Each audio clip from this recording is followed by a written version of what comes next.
Any great movie that you watch can be broken down into one single frame at a time. It's shot at 24 frames per second. We take 24 photos per second, and any still from any movie, we should be able to see a beautifully laid out photo.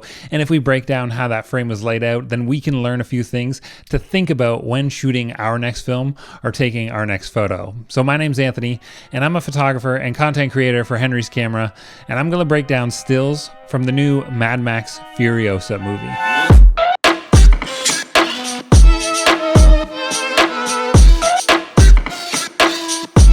So this is our first image that we have right here. So what's really interesting about this frame is there's a pyramid shape happening, and there's also what appears to be 4 eyes laid out on 2 different planes. So one is right here and the other is right here. The space between the top of the frame and the first set of eyes is essentially the same as the second set of eyes, which is the binoculars, and the bottom of the screen. Symmetry always looks so good when it's laid out in any frame, but we also have a pyramid-like layout, which we see throughout this entire movie, which is kind of interesting. Not too sure if there's a meaning behind that or not, but the corner of the frame almost goes to the top of the frame, and then your eyes kind of go between all 3 corners of that pyramid. Your eyes are kind of just moving around the frame, and that's what great composition does. It's kind of like a guide for the viewer, telling you where to look. This shot, it kind of looks like it was shot at maybe an 85mm lens or a 100mm lens. So this was shot as if you were looking at the character from afar, just like they're looking at you from afar. And then you can see there's a fairly shallow depth of field, not like f1.8. If I had to take a guess, this would probably be something like an f3.5 or maybe even 5.6 if it was shot on that longer lens, like a 100mm lens. There's also a nice little catch light in the eye, and the overall soft lighting on this character is quite nice, and that's kind of the lighting that you would get when out in like a cloudy kind of day. So the lighting is kind of selling it here, but I would totally bet that this is shot in a Hollywood set, not on location, because then you just have so much more control over the lighting. And you can actually see the hard light source hit the side of the helmet, but the soft light is kind of replicating what kind of light you'd get on a cloudy day. There's very obviously 3 lights in this image right here. You got the hard light hitting the back of the head, a fill card or a fill light being placed on the left-hand side, and then there's the third light, which is actually not hitting the subject whatsoever. You can see it in the eye of the subject. This could be maybe like an aperture MC, but it's Hollywood, so it's probably like much more expensive. The light itself is not actually hitting the subject. It's just adding that little dot on the eye that you see in the frame right here, and that is called a catch light.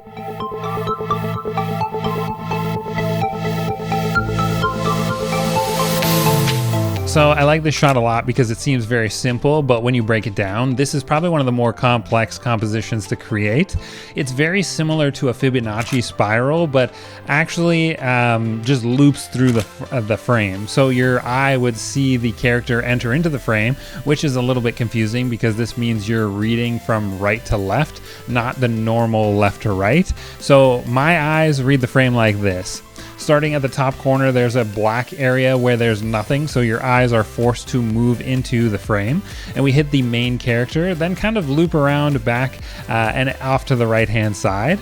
Out of the frame. It's kind of following those tire tracks that are shown in the frame. Few people are going to read this scene from right to left unless the character moved that way, and without the character moving that way, you would probably view this from left to right because that's the way you read. And I always think about if the character is moving forward, then you're moving from left to right. And if the character is moving backwards, they're going to move throughout the frame from right to left. It looks like this character is moving backwards.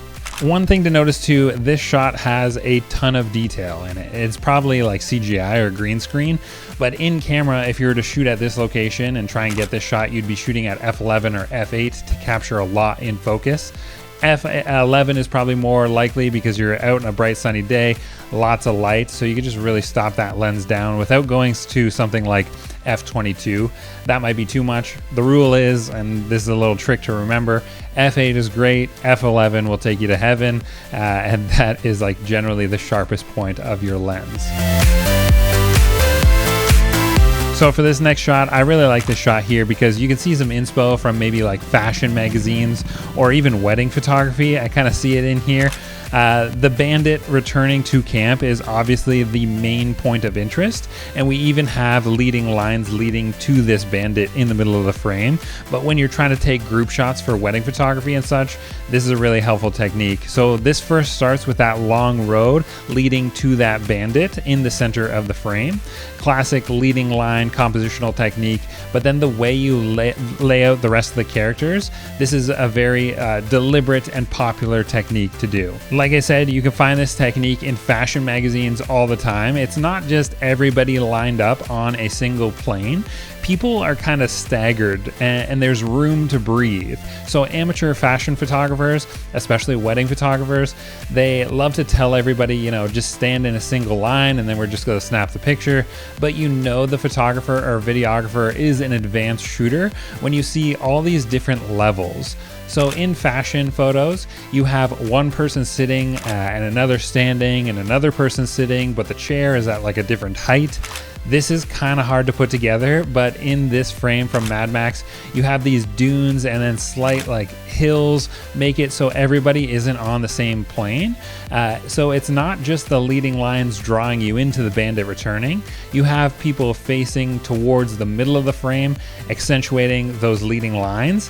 But there's also room to breathe in this photo as well.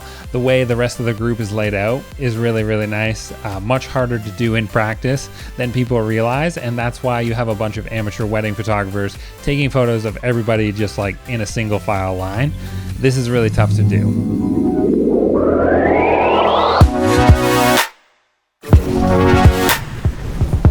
So in this scene right here, you have a character taking cover as a flamethrower is being blown at her.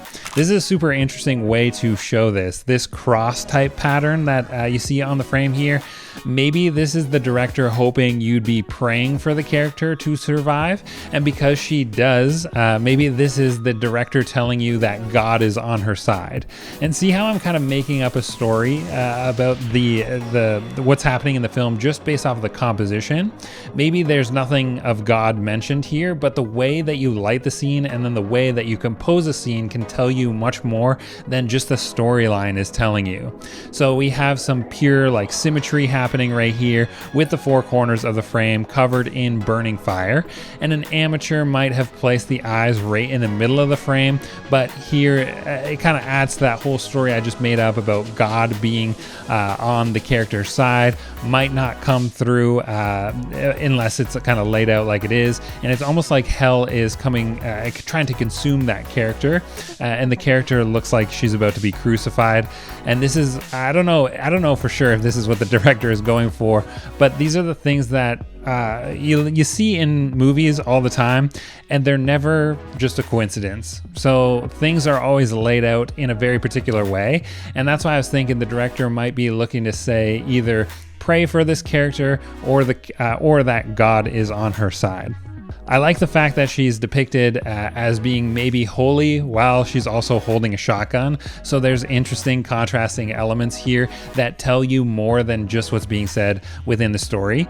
The character is also split lit. So we can see on her face, it's very soft light. The source is coming from the right hand side, and half the character's face remains in shadow. But if you zoom in a bit, you can see that there's still a catch light in the left eye. So likely that shadow is being filled in, lifting the shadows on the left side of her face, and then there's the red hair light off to the right hand side of the frame to sell the fact that there is fire very close to her.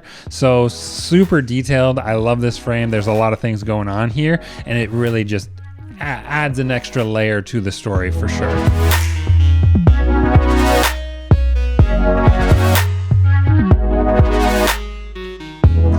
So this is our last frame, and in this frame we have Dr. Dementis standing on top of his vehicle, and you know this guy is powerful and likely like the man in charge as the lower level characters kind of zoom around Dr. Dementis, and they're all of course much lower than himself. The frame shows you that Dr. Dementis is probably important, powerful, and likely the leader of the group of bandits that are all around him. Again, the director George Miller using that triangle-like shape within in the frame, and then Dr. Dementis is the peak of that triangle, which is kind of a reoccurring theme.